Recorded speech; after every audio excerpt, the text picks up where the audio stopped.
Welcome, comrades, to the Spectre of Communism podcast. This is our season finale. It's another installment in our Lenin series, and it's a very important episode. Appropriately enough, we are retying the knot of history. We're talking about the Communist International established by Lenin and the founding of a brand new revolutionary Communist International, which will be the first of its kind in living memory with a clean banner. And to help us talk about this important term for our organisation and about the inspiring legacy of the Third International, the Comintern, we have Fred Weston, who is an editor for Marxist.com and a member of the International Secretariat, the leading body of the International Marxist Tendency, soon to refound as the Revolutionary Communist International. Fred, thank you so much for coming on the show. Thank you for having me. It's a pleasure. So Fred's a regular guest. You'll recognise him from episodes about world politics. You were speaking last about the tragic end of Aaron Bushnell. You've spoken to us many times about the crimes of the Israeli regime against the Palestinians, and all of these things actually factor into the reasons behind the founding of our new Revolutionary Communist International, and we'll get to all of that. But first of all, let's start with the historical legacy that we're drawing on. Can we talk about the previous two internationals, the first international established by Marx, Engels and others, and the second international? What were those organizations like and what happened to them? Well, the first international, the International Working Men's Association, which both Marx and Engels played an important part in building, was quite different in terms of the fact that it had within it different trends, different tendencies. Marx and Engels worked with different types of people. And in effect, they spent several years working that organization up towards being a genuine Marxist international. Through experience and through their interventions and drafting statements and making speeches, etc., they gradually won that international organization to Marxism, revolutionary Marxism. But I don't want to go into the details of it, obviously, but in the aftermath of the defeat of the Paris Commune, which had a huge impact on the left, on the labour movement across Europe, it had a demoralising effect, in fact, because it was a massive defeat of the first real, genuine revolutionary movement of the working class, in which they actually took power for a period. To see that smashed and drowned in blood had a very negative effect. And it had a negative effect also on the environment around the left. And the first thing Marx and Engels did was to propose shifting the centre from London to New York in the hope of moving it to a healthier environment, not one made up of demoralised exiles. But in the end, the organisation was dissolved. Internal fighting, the conflict with the anarchists. I think Marx and Engels saw very far ahead and realized it was better to close down that international and leave a clean banner of genuine Marxism rather than allow it to actually degenerate either into an opportunist reformist outfit or an ultra-left sectarian outfit. And then they proceeded to work nonetheless without an international organization, concentrating on giving advice to the individual leaderships of the various socialist and socialist parties. In particular, they worked with the German Marxists and basically created the forces in several countries to refound a new international. By then, Marx was dead, but Engels saw the birth of the Second International, and he worked closely with a lot of its leaders, which, formally speaking, started out not like the first, but started out clearly Marxist in its internal thinking, in its ideology, in its policy, its perspectives and methods, fighting for Marxist ideas. I could add, though, that from the very beginning, there were certain opportunist trends within it, which later on would become significant. It's not the place here to go into the details of that, But over a long period of, particularly in Germany, you see that there was a period of growth of the economy, and these organizations adapted to the growing capitalist system and gradually, in effect, separated the revolutionary ideas from the reformist. And that then leads us to the dramatic events at the beginning of World War I, which is when the leaders of the Second International openly betrayed the working class. In the congresses of the Second International, I'm going on memory, I think 1907 and 1912, there were resolutions which clearly stated that if the bourgeoisie of the national, of each country, were to launch a war where workers of different countries would be sent to kill each other, the role of the socialist parties and the social democracy would be to transform the war between nations into a war between classes. And we should say that the Second International was a mass organisation, particularly strong in Germany, had millions of members. It had the capacity to practice what it preached in that regard. If it wanted to, it could have turned the war into a civil war. It would have meant going against a very strong current of public opinion that the bourgeoisie was creating. But if they'd started from the very beginning by highlighting the class questions, they could have moved in that direction. Instead, they all voted for the war credits. I think you can see some parallels today with the attitude of the reformist left, nearly the entire political left actually, towards the war in Ukraine, where you had group after group, party after party, lining up behind their respective bourgeois, their respective capitalists, their respective imperialists, rather than taking an internationalist position. That's right. Instead of explaining what was behind the war, they've all sided with their own ruling classes. Yeah. Not just on the Ukraine, but also if you look at it on Gaza. Yes. They are backing Israel in the war. Or at best, they have a kind of impotent pacifist position, which was also a factor in the First World War. Yes, it means that you actually have no position, no real position that can intervene in the situation. So, August the 4th, 1914, a day that lives in infamy in the history of the workers' movement, where the leaders of the Second International voted for war credits, lined up behind their imperialists, and sent the workers of Europe to slaughter each other in the trenches. I believe that when Lenin first received news of this betrayal, he refused to believe it was true. That's true.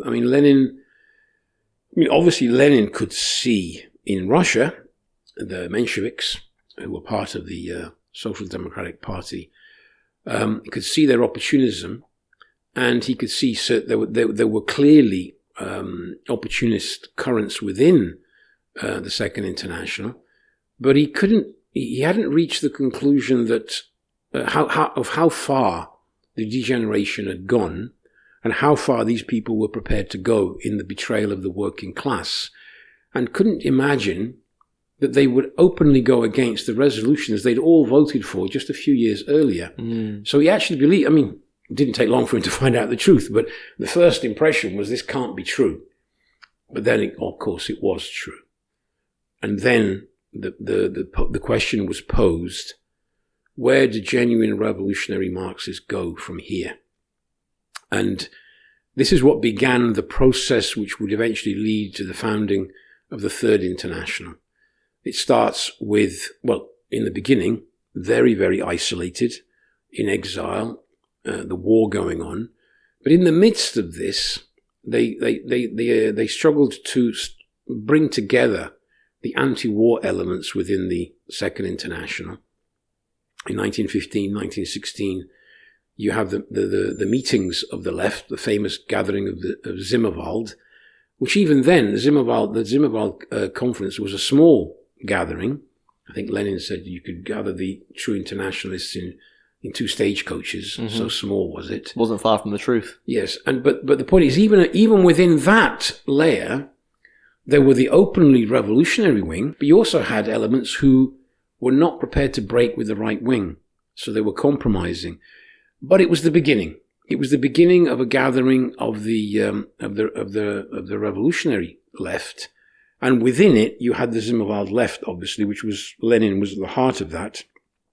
And it's around these figures that once the Russian Revolution breaks out and is successful in taking power, and what produced the first revolution also produced waves of revolution in several other countries. Italy in 1917, you had mass protests, hundreds of people killed on the streets, protesting for the lack of bread, for example, in Turin. In 1918, you have the German Revolution. In 1919, you have the Hungarian Revolution. You see how quickly a situation of extreme reaction and national chauvinism... It swings completely the other way. The working class were marching proudly to war. Only a few years prior, there was general public approval, as you say, for the imperialist war. The genuine internationalists, the anti-war left, were swimming against the stream, but within a few years, the situation has done a 180-degree turn. Yes, it changes radically because, one, the experience of the war, yes, the terrible butchery, the soldiers returning from the front, obviously expecting to find something better than hyperinflation, unemployment and poverty, which is what they faced. And this produced a wave of revolution. As I said, Hungary 1919 was followed by Italy 1920, the occupation of the factories. Similar revolutionary developments in France in 1920. If you look at the growth of the workers' organizations, I mean, literally we're talking about millions and millions of workers. Germany, Italy, France. You look at the figures. Britain, massive increase in the trade union membership, a huge wave of strikes, factory occupations, etc. And also a massive influx into the political organizations of the working class. In this period, you see the German Social Democracy, the Italian Socialist Party, the French, the Labour Party, the British trade unions, all of them massively growing. What does it mean?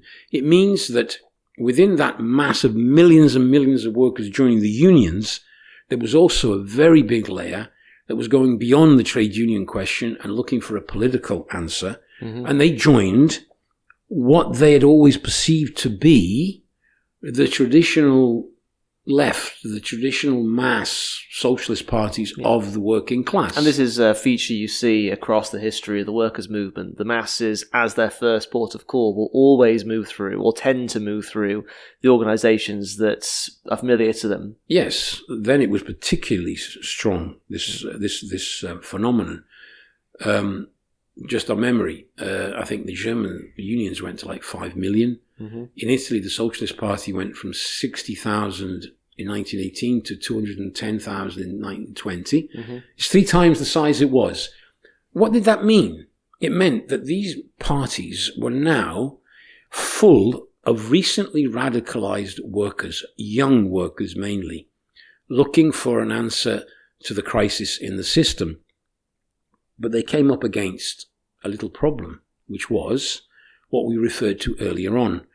The opportunist trends within the Second International had produced a leadership which was not prepared to lead a revolution, wasn't even prepared to recognize a revolution was being prepared or even taking place.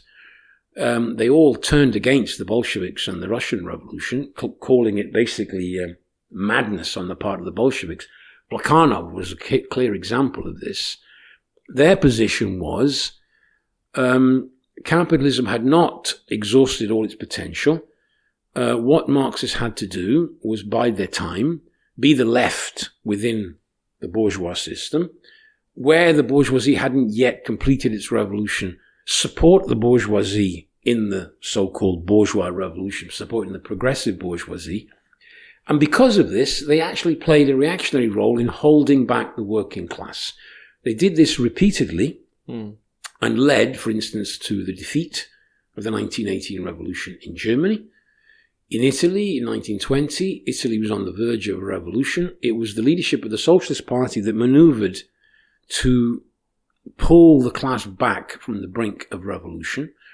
And this happened repeatedly. It became very evident that the Second International was, in effect, from the point of view of, let's say, the revolutionary overthrow of capitalism, the Second International was dead.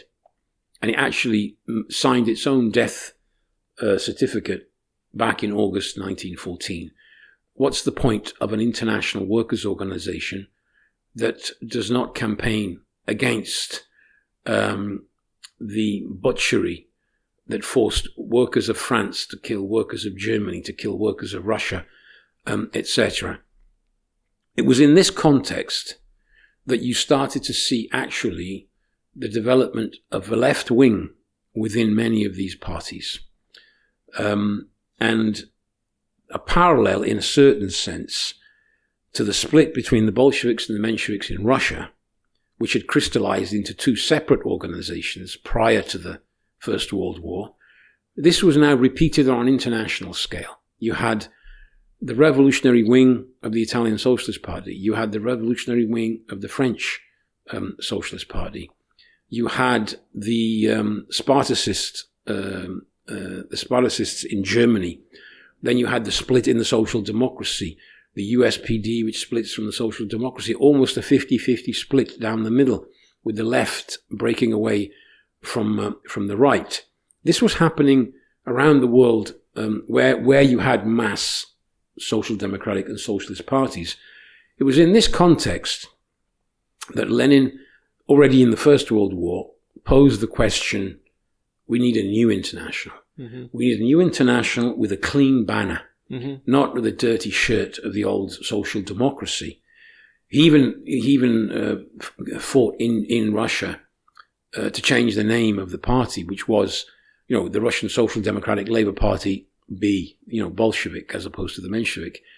But he actually at one point says, we should come out clearly with what we are. We are communists. To go back, in effect, to the name that Marx gave the organization. The manifesto, after all, is not the manifesto of the social democracy. It's the manifesto of the Communist Party.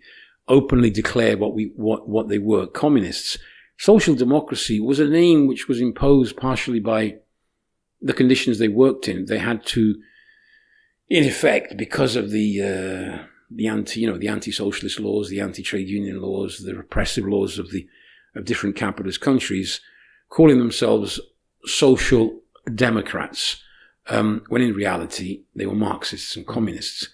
The time had come by 1917 to state that clearly, not just in Russia, but on an international scale. Mm-hmm.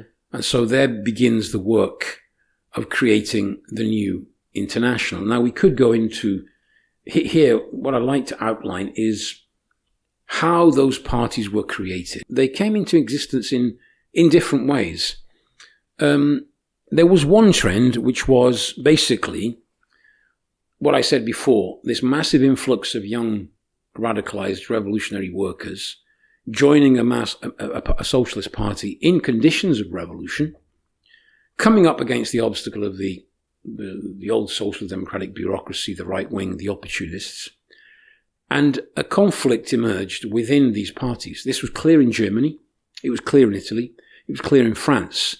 And if you look at the way it happened, in France, in 1920, they held a conference, I think it was around about the spring of 1920, and the question of should we join the Third International was posed, because it had been founded in 1919. And they decided to send a delegation to Russia to visit, to discuss, to see, and report back. There was a huge surge towards the Communist International inside the French Socialist Party. They reconvened. This is curious. They actually started their Congress on Christmas Day, 1920. Very keen, these guys. And they had a debate in which the delegation reported back. The right wing fought the idea of adhering to the Comintern. The left wing fought for it. And in the end, by a big majority, the delegates voted to join the Comintern, to join the Communist International, and to change the name of the party to the Communist Party of France, the French Communist Party. The right wing split away. They refused to adhere to that, and they basically reformed the old Socialist Party with the right wing rump. But the majority joined the International and declared the Communist Party. In effect, within the active, more conscious layer of the working class organized in the Socialist Party, the majority were won over to the ideas of Lenin and the Bolsheviks and formed the French Communist Party. So this is a classic example of the formation of a revolutionary party from within the old organization. Something similar happened in Italy. In 1920, you had the occupation of the factories, openly betrayed by the Socialist Party leaders. In January 1921, you have the convening of the Congress of the Socialist Party. Curiously enough, a little thing to note, the Socialist Party of Italy, the PSI, had adhered to the Comintern. People don't know that the symbol of the old Socialist Party by then included the hammer and sickle on its banner. But the problem was, and this is something that Lenin dealt with in a later Congress when he elaborated the 21 points, i.e. the 21 conditions. Now, the reason those conditions were elaborated by Lenin is exactly what we saw in Italy, i.e. the whole party joined the Comintern, but with all of its components, even the right-wing opportunists, the Turatis. It brings the baggage along with it. Yeah. So the problem was posed, we have to break with these people. Right. And these people have got to be removed from these parties. Now that became an urgent question inside the Socialist Party by January 1921, because although they were officially adhering to the Comintern, the leadership of the Socialist Party betrayed the mass movement of the working class in Italy between 1918 and 1920, and a clarification was absolutely necessary. At the Congress in January 1921, the left wing, the revolutionary left, let's say, of the Socialist Party, around Bordiga, who was the main leader, and Gramsci in Turin, and a few other important figures, they split. They broke. They walked out of the Congress, actually moved just a few yards down the road to a famous theatre in Livorno, and convened the first Congress of the Italian Communist Party. And they became the official Italian section, with about 1/3 of the members of the Socialist Party in Italy.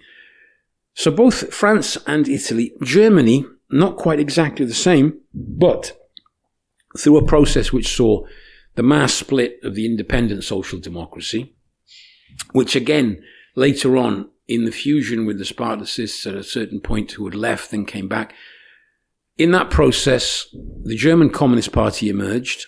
The more opportunist trends within the independent Social Democrats did not adhere. They drifted back towards the social democracy eventually. But you see the crystallization of a mass communist party in Germany. So in one way or another, the Italian example, the French example, the German example are classical examples of a revolutionary party emerging from the radicalization of the old Workers' Party, with a strong left wing developing within it. And because you had this powerful focal point of the Russian Revolution and the Bolshevik Party and the Comintern, they proceeded to build mass communist parties. But it wasn't the only way that communist parties emerged. I'd like to give the Chinese example, if I could. Yeah, of course. You see, in China, there was no social democracy, no socialist party. There was no workers' organization as such. The communists in China in 1921 gather to found the Chinese Communist Party. Now, there's a bit of debate sometimes about when can you call yourself a party? How big do you have to be? Yeah. I think that's a bit of a mechanical. A bit mechanical, a bit abstract in the sense that you need to look at the reality on the ground. I don't think anybody today who consider themselves a Marxist or a communist would question the fact that the Chinese communists in 1921 called themselves a party. But it's interesting to note how many members that party had. It had exactly 59 members. They had a congress, I think, of 12 delegates, and they launched the party. So pretty modest then. I think, yes. Now, it took them some time to build up the first 1,000, but they didn't emerge as a left wing of anything. They were a party built from zero. There was no other workers' party. For instance, the tactical question of the United Front in terms of, the social democracy, etc., which is something else we could discuss, which was a key question discussed in the Comintern congresses. in China, they just built the Communist Party, built up the forces, and then by 1926, when the revolution erupted, I think they had about 1,000 members, and they became 60,000 very, very quickly. Mm-hmm. That's how the Chinese Communist Party was built. And then we have another example, which is the British one. Yeah, because that was founded from a merger of small socialist and Marxist organisations. You had the Communist Unity Group, the South Wales Socialist Society, the British Socialist Party. It was a ragtag gang of sects, basically. It was a fusion of different groups, mm-hmm. which also was reflected in their early days in different positions. Some of them were much more sectarian than others. Mm-hmm. Now, in Britain, it was the fusion of a few groups, and they were able to build a party of something like 5,000 members. Mm-hmm. Again, they called themselves the party, even though that they were a relatively small organisation. But what I'd like to underline here is I've described 3 different ways in which the Communist parties emerged. Internal contradictions in the old organisations, a completely new party in China, or a bringing together of older, smaller groups on the left in Britain. In one way or another, through these different routes, the different communist parties were created, and they adhered and joined the Communist International. Now, what we have with the Comintern in its early days is one party, the Bolshevik Party, the Russian Communist Party now, with a lot of experience, with a tested leadership under Lenin and Trotsky, who later joined, who had learnt and drawn the lessons of the previous years of building their party. And for example, this key question of the tactic of the United Front. This was in 1920, in the Congress in 1920, Lenin realized he had a huge task on his hands, i.e., to educate these young, fresh forces, not just the ranks, but even the leadership, in tactical questions. Lenin understood, for instance, in Italy, in France, in Germany, they had in effect won over the advanced layers of the working class. It's not enough to win over the advanced layers to carry out a revolution. You can win over the advanced layers and organize them as a separate revolutionary communist party, but unless you win the masses, you will never carry out a revolution. Mm-hmm. And Lenin emphasized the need for the tactic of the United Front. Now, this is something that, for instance, the leadership of the Italian Communist Party under Bordiga did not understand and never understood, actually. Mm-hmm. In France, there were elements of this. In Germany, in Holland, in Britain, they were divided over this question. What is the United Front tactic? Fundamentally, Lenin explains, in order to win over the masses, it's not enough simply to declare yourself, well, we're the revolutionary communists, join us. No, you've got to prove in practice and actually working with the mass of the working class. And when you have a significant layer of the working class, which is looking to, for instance, the leadership of the old Italian Socialist Party, or the German Social Democracy, or in the case of France, they look to the right-wing split away from the 1920 Congress, or in Britain, where you had this massive dominating Labour Party, Lenin explained the tactics the Bolsheviks used towards the Mensheviks. You know, when the Mensheviks were participating in the provisional government in an opportunist manner, the slogans of the Bolsheviks were, down with the 10, bourgeois ministers, basically saying, break with the bourgeois. And when he raised the slogan of all power to the Soviets were in the hands of the Mensheviks and the social revolutionists. He was saying to them, you have the majority, take the power. And also, for instance, in Italy, how would you apply the United Front tactic? The Communist Party should have offered openly an alliance to the Socialist Party on the basis of the anti-fascist struggle. To say to the Socialist Party workers, okay, you don't agree with us, revolutionary communists, but we all have a common interest in fighting fascism. Let's fight together. Now, obviously, if the Socialist Party leaders had refused that, that would have given the lever to the leaders of the Communist Party to talk to the ranks and say, look, we want to fight with you and your leaders against fascism. They refuse. The Italian Communist Party leaders never understood this, to the point where they actually withdrew their forces from the Arditi del Popolo, which was a spontaneous movement, particularly of young workers all over Italy, from different parties wanting to fight fascism. Lenin wrote Left-Wing Communism specifically on this question. Not only did he write it, he took great care in editing it, making sure it was printed, and copies were ready for every delegate that attended the 1920 Congress. In Britain, he went even further than the question of the United Front. Because of the relationship between the Communist Party in Britain and the Labour Party was so much more in favour of Labour in terms of size and influence, that he actually suggested as a tactic that they seek to affiliate to the Labour Party and work within it. This is the same Lenin that led the revolution in 1917, but he understood that let's say the consciousness of the British working class had not yet reached the level of that of the Russian in 1917. They needed time, experience, and an intelligent tactic on the part of the communists to reach revolutionary conclusions. Again, that debate there's a conflict over these questions. But you see, the different parties came into being, as I said, in the different ways. Now, the reason I'm stressing that is this. How are mass revolutionary communist parties going to come into existence in the future? I think we should not have a rigid mechanical approach and say, I don't know, it will be just like the French Party in 1920. One day, I don't know, the radicalization of the Labour Party will reach a position where the majority will vote to become revolutionary communists. That would be an extremely, abstract and mechanical way of looking at things. The likelihood of that happening tomorrow with Starmer, I think it answers itself, that point. However, it doesn't mean that kind of scenario could not appear in this or that country on the basis of the class struggle and radicalization. You could have the emergence of smaller revolutionary communist parties. For instance, in Italy in the 1970s, the ultra-left groups, I remember, I was there in the 70s, were able to mobilize 100,000 youth on a demonstration in Bologna. Some of them had 10, 20,000 members each.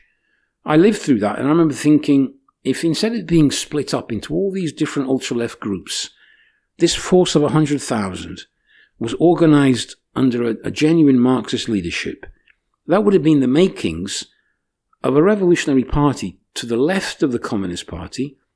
If such a party had existed and had applied a correct tactic, i.e. the United Front of Lenin, towards the then mass Italian Communist Party, history may have been very different today. It's a lesson to be learnt. We need to be flexible in our approach. We need to be flexible also in the understanding of how the perspectives can pan out. That is an important question. Just to bring to an end this point about the actual Comintern, the question of the United Front was one of the key debates in the Comintern, i.e. it was Lenin and Trotsky struggling to educate the parties, yes, and to combat the sectarianism, which sometimes it's a healthy sectarianism against the opportunists and the right wing, but it's not enough to have that healthy rejection of those people. You've also got to discuss how are we now going to win the mass of workers who follow those people. Well, the slogan of the Third Congress was "to the masses." That's right. So this question of finding a bridge That's right. to the mass of workers was central in the minds of Lenin and Trotsky. This was a thread throughout the whole of those congresses, in effect. But there was also discussions about the trade unions. Mm-hmm. Should communists work in bureaucratic trade unions, in treacherous, betraying trade unions? And Lenin insisted that yes, we do. Well, the Bolsheviks worked in trade unions set up by the Tsar. That's right. You would work in any police agents that were running them. You would work in these organizations and to try and connect with the mass of workers in them. Yeah. Other debates were on things like the national question, the right of self-determination, the colonial question. For example, it was the Comintern really that developed a genuine revolutionary policy on the colonial question, because if you go back to the Second International, some of their leaders actually considered that because capitalism, in their view, was going through its progressive period, colonizing meant exporting progress and developing these countries. So they saw, I don't know, Britain colonizing Africa and India as a progressive step. It's the white man's burden given a lick of red paint, by the sounds of it. It was the absurd degree they'd gone to in their degeneration. The Comintern had a genuine revolutionary approach to this question and also discussed the tactical questions. What should the communists do in the colonial revolution? What approach to have to the local bourgeoisie in the struggle against imperialism? These are all debates which they had. And I would say this, to conclude on that particular period, is that we today claim the first 4 congresses of the Communist International. That's from 1919 to 1922. Yes, that period. We claim the theses, the conclusions, and the discussions and the documents that emerged from those congresses as ours. It's part of our heritage. We base ourselves on that. Now, it's not the place here to go into the details of the degeneration of the Communist International and the degeneration of the Russian Revolution. We have plenty of material on why that happened. But you'll notice that after those congresses, and think about it, in the middle of the Civil War, the Bolsheviks held annual international congresses. Lenin and Trotsky came away from the front to participate in the congresses. They gave enormous importance to the international because they understood the salvation of the Russian Revolution, the building of communism, genuine communism in Russia, would only be possible with a successful international revolution. Lenin dedicated a lot of attention to the German Revolution. He thought it was key to the whole European revolution. Now, without going into the details, obviously, one revolution after another, for different reasons, initially the betrayal of the social democracy, later, in some cases, the actual immaturity and the infantilism of the leadership of the communist parties, in one way or another, the revolutionary wave was defeated, capitalism managed to survive, it stabilized itself. This led to the isolation of the Russian Revolution and prepared the material conditions for the bureaucratic degeneration. And notice, no longer annual congresses of the Communist International. In fact, I think, was it the 7th, was the last one in the mid-30s. And they were no longer genuine congresses of genuine debate with different tendencies. It wasn't tolerated. It was the line passed down by the bureaucracy, the interests of the bureaucracy in the Soviet Union. It was Zinoviev who started that before Stalin got his hands on it, of course. Yes. He played a role, actually, in facilitating this with the Zinovievite methods.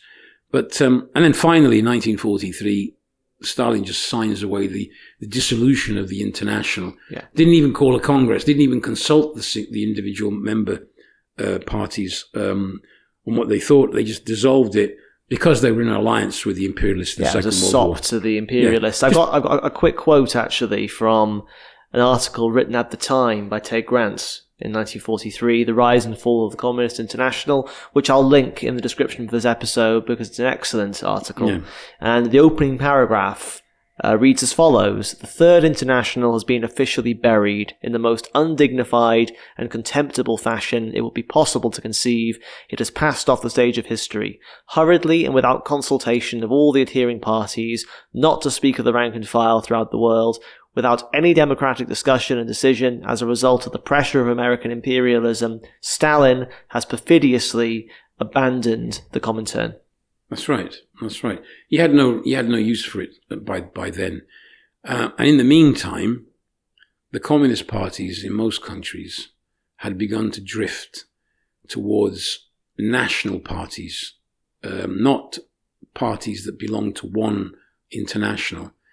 And eventually you end up with, say, the Italian Communist Party with its 2 million members in the 70s, which was, if you looked at its policy and its ideas, it was indistinguishable from the leaders of the British Labour Party. In fact, I actually remember in the 70s, a leader of the Italian Communist Party coming to Britain his name was Napolitano, who later became the president of the Italian Republic, a man of the Italian state, came to speak, and there were left-wing members of the Labour Party, and they said to me, "Is that a communist? Is he a communist?" And I said, "Yeah, that is your Italian Communist Party leadership." They had completely abandoned revolutionary Marxism and had adopted a reformist outlook. I mean, that's a separate discussion, but it does touch on the question of why we are calling ourselves revolutionary communists and not simply communists. We are communists, but there is a problem that, for instance, in Italy, the communist identity has two sides to it. One is the revolutionary traditions of the Italian working class under fascism, after the war, etc. The other was the reformist degeneration of the Communist Party leaders. And therefore, we think to make it absolutely clear where we stand, we're calling ourselves revolutionary communists. And in Britain, we are going to launch the Revolutionary Communist Party, the same in Canada. In America, they're going to call themselves the Revolutionary Communists of America. In other countries where maybe the organization is a little bit smaller, communists have preferred to call themselves the International Communist Organization. Or Revolutionary Communist Organization. Yeah, different ways of presenting more or less the same identity, i.e. it's a communist, it's internationalist, it's revolutionary, and it's something you can join and apply to join. Mm-hmm. Now, why have we adopted this? We've published a manifesto, the manifesto of the Revolutionary Communist International, which I will link also in the episode description, which is basically an outline of our basic analysis of the crisis of capitalist society that we're facing, the impasse that we're facing, the period that we've entered. It's early days. We should never exaggerate these things, but it's the early days of a completely new situation, which is pregnant with class struggle on an immense scale. We've had tastes of this in one country after another, anticipations of it. We've seen it in the strike waves in France the other year. We've seen it in Sri Lanka with the huge movement there that saw the collapse of the regime. We've seen mass strikes, huge movements. But I would just like to outline briefly how we see. Let's call it the development of consciousness in a certain sense. 2008 crisis was a turning point. But very often, what we understand as an objective turning point doesn't immediately lead to a turning point in, let's say, consciousness, or a subjective, or an understanding. An understanding of the objective reality can take time. Right, you can have a major crisis of capitalism, huge attacks on workers' living standards and wages and living conditions, but it doesn't necessarily mean that instantaneously that's followed by a wave of radical action and an understanding of the needs to transform society. There can be a delay. Look, in reality, human consciousness tends to lag behind. It tends to have a conservative element to it. It takes time to break with the past and to understand the new situation. And there's a tendency, like after 2008, first of all, to think that it's possible to find some kind of policy or that can take us back to the good old days, to the days when wages were better, when the healthcare system was better, when education was better, when life was better. There's a tendency always to look back. How can we get back to what we had? It takes experience and understanding to draw the conclusion that, just a minute, no. There's no way of going back to that on the basis of capitalism. In fact, we've entered a serious crisis. That takes time to feed through. So, with a bit of a delay, we saw the first effects, which were, we saw things like Corbyn in Britain, Sanders in the United States, Syriza in Greece, Podemos in Spain, Mélenchon in France. In one way or another, we saw what we would define as a kind of, I suppose you define them as a left reformist social democracy emerging. Corbyn was probably the clearest expression of that. Mélenchon also has had moments like that. Syriza was actually a split from the old Communist Party of Greece. Paradoxically, it was actually the opportunist right-wing split, the Euro-communists. Podemos was like almost from nowhere, a new formation. But Sanders, who never actually broke with the Democrats, but for a period, he spoke about, the revolution against the billionaire class and the mass rallies of 100,000, 150,000. The DNC establishment fought an internal battle against him and his supporters. Obviously, he eventually capitulated and now just reliably tailgates whatever the DNC tells him to do. But there was a period in which Corbyn, Sanders, Syriza, Podemos, Mélenchon, and others around the world, you saw the emergence of a significant trend within the working class around these figures. It would not be an exaggeration to say that in Britain, hundreds of thousands joined the Labour Party to support Corbyn. Syriza, which started off as a party of 4% in the elections, always described as the far left by the media, which it never was, but that's how it was presented. And when they tell us that the far left could never become a mass force, well, they told the workers of Greece that Syriza was the far left. Well, they decided that they wanted them in government. And they massively started to vote for Syriza, and it went from 4%, within a short period it was 36%, and formed the government of Greece. Podemos started around a few celebrities and personalities and became a mass force. But the characteristics of all of these, all of them slightly different from each other, in the end was this. They all believed that they could somehow tinker with the capitalist system, somehow, defend the NHS, provide good education and jobs. Tax the rich. Yeah, tax the rich. And this idea they have that austerity is it's an ideological thing. It's basically, if you want to simplify it, it's nasty, horrible Tories doing it because they want to be nasty. They don't have to be. They could apply a different policy within capitalism, i.e. without changing fundamentally the system, you can actually achieve reforms, right?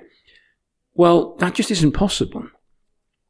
But the hundreds of thousands who supported them, they didn't think, this is impossible to do. They believed in Corbyn. They believed if we get a Corbyn government, if Corbyn can form a government, then we can stop all this. But we see what happened to all of them. In one way or another, they succumbed. Sanders, after having raised the hopes of many, capitulated to the Democrats. Corbyn, faced with a huge onslaught from the right wing, instead of organising the hundreds of thousands of supporters around him to really take control of the Labour Party, which was within his grasp, as soon as he was accused of anti-Semitism, which was completely false, he started apologising and feared the consequences of splitting the Labour Party. Basically, he allowed the right wing to take control. And they didn't have any qualms about splitting Labour. They started expelling left, right and centre, and which led then to the exit of hundreds of thousands from the Labour Party. Syriza has massively declined in its support, electoral support, etc. Well, Syriza was almost worse in the eyes of working people because it did actually win power. They governed. It was the one carrying out the attacks. They carried out a referendum, got that far. raising the hopes that they would actually stand up to the European Union. Mm-hmm. And after the people actually did vote, no, we're not going to accept the austerity, they proceeded to accept it and destroyed it. That was a period of a radicalization to the left around these figures, and then a massive disappointment and disillusionment. And it's a perfect storm because that period was followed immediately by the COVID pandemic, which was followed, the pandemic is still going on actually, but the intense period of the pandemic was followed by the cost of living crisis, inflation, and the war in Ukraine. Yes. And now the war in Gaza, which every bourgeois imperialist government around the world is ensuring continues and gets worse and worse. That's right. Still sending arms and money to Israel. So you've got a combination of a deep and abiding crisis of capitalism, which has been ongoing really for over a decade now. Yeah. And throw on top of that these left reformist tendencies and trends and figures who've all been tested and discarded, in large part discarded. And you have this new intensification of the crisis, these horrible crimes of capitalism on the world stage. We haven't even mentioned climate change, of course, this existential threat that is posing a genuine question mark over the future of human civilization. You put all that together, and it's not surprising that there's a renewed interest in and enthusiasm for the banner and ideas of communism. Yes. And it's all those things that crystallized, first of all, in the Are the Communist campaign, which we ran for just over a year now, and produced great results that we've mentioned a number of times in the podcast, and you can read about on our website, Marxist.com. But why this particular turn now? Why is the founding of this new international, this new revolutionary communist international, we think the most appropriate response to these conditions? Well, you see, history puts to the test all trends and currents, and history is not wasted. Historical events are not wasted.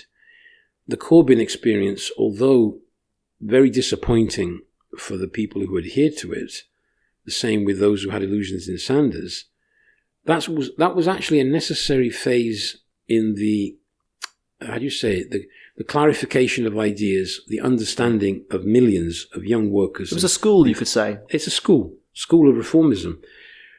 It was an experience combined with the deepening of the crisis of capitalism. You said climate change. That's something that really grips the minds of millions of young people in particular. But the wars that are going on, today I was reading, some of them are actually considering provoking a conflict with Hezbollah openly, i.e. widening this conflict. Israel bombing targets in Syria, brazenly just bombing another country, trying to heighten tensions rather than calm things down. Young people are looking at a world which is tobogganing towards a disaster. Climate change, but also economically. Inflation, which has hit people, living conditions, the consequences of flooding, drought, etc., etc., the healthcare system, the education system. This system is rotting on its feet. Mm-hmm. Now, this has produced, it's not a mass phenomenon. It's not like the whole of the working class has moved towards communist ideas. That would be not a realistic appraisal of the situation. But there's a significant layer that they have drawn the conclusion, the socialists, the social democrats, they're not serious. Mm-hmm. And what we found is there's a significant layer of young people, we live in the epoch of the internet, of course, mm-hmm. They're looking around, and the Marxist ideas are available. Lenin's texts, his ideas, his writings are there. Young people looking to, there must be another way. Yeah. And that other way, obviously, bourgeois politics, capitalist politics is not the way. The reformist approach is seen to have failed, and they're looking for a revolutionary way out. Mm-hmm. And they're openly identifying as communists. Now, in the building of the future mass revolutionary communist parties, we've got to start somewhere. And we can't start with the masses. We have to start with the most advanced layers. Now, there is that layer that's not attracted to the Corbyns today or the Sanders in any way. They're looking for a revolutionary alternative. It's not there. There isn't a mass revolutionary alternative for them to gather around. We looked at the situation. We got all this information about this huge percentage, especially of the younger generation, seeing communism as the best form, the ideal way of running society, i.e.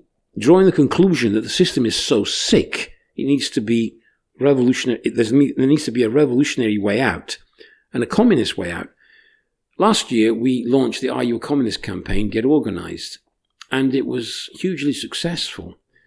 What it meant was we were actually connecting with this massive, in effect, atomized individual young workers and young students who see themselves as communists, want an end to this system, are absolutely sick of it, can't see a way out, see a total impasse. They actually see a disaster coming unless something is done. They want to do something about it, but they're not going to join the left, the so-called, the non-existent left of the Labour Party, or any of these other formations. And in most cases, they're not going to be looking towards the old communist parties either. I mean, some of them. I've seen people who go there because they're simply called communists. Yeah, they have the name. In America, for example, the American Communist Party, the CPUSA, gained several thousand members in a short space of time because it had the name, but I think it failed to hold on to those. Yeah. So what happens there is you adhere to an organisation which formally is still called the Communist Party, but its content is completely reformist. Right. And once you're in, you realise that. So they're looking for something genuinely revolutionary and communist. And that's why we took the decision that based on the experience of all this experience, analysing the situation, and the practical experience we've had over the last year, is that there's this layer of, let's call it openly communist youth and workers, is a significant layer. It's a minority, obviously, but it's a significant layer.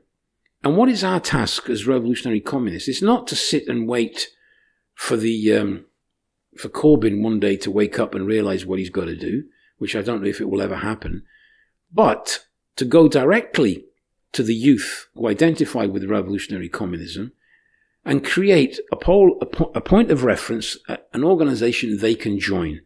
Therefore, it's our duty to make ourselves as identifiable as possible to an organisation which is easier to find in its name, in its banner, in the way it works, in the way it intervenes in the movement, and attract them and organise them as a force. We need to organise this layer into not just a mass of individuals. They need to be brought together as a force, as a party, around a common programme, a revolutionary programme for the overthrow of capitalism, for the socialist transformation of society. And the Revolutionary Communist International is an international organisation that brings together the various national formations. And we want to raise our banner as high as possible, make it as visible as possible, because we want all these young people, these workers who have drawn these conclusions, who are looking for an organisation with which to fight, to join us and help us build that party which the working class deserves.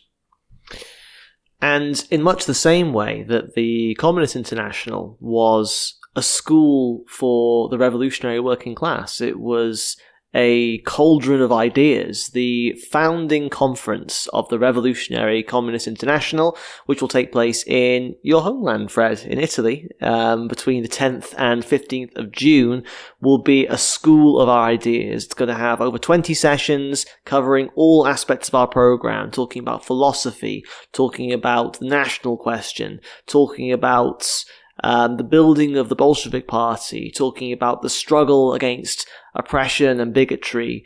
It's going to be a major turning point, not just for our organisation, but I think it's not too grandiose to say in the history of the communist movement, because we inherit the genuine traditions of Bolshevism, the genuine traditions of Leninism, the Trotskyists who, in the face of Stalinist degeneration of the Russian Revolution, facing attacks not just from the capitalists but from Stalin and his agents, were beaten from pillar to post for decades. Trotsky exiled and executed, many of his followers persecuted.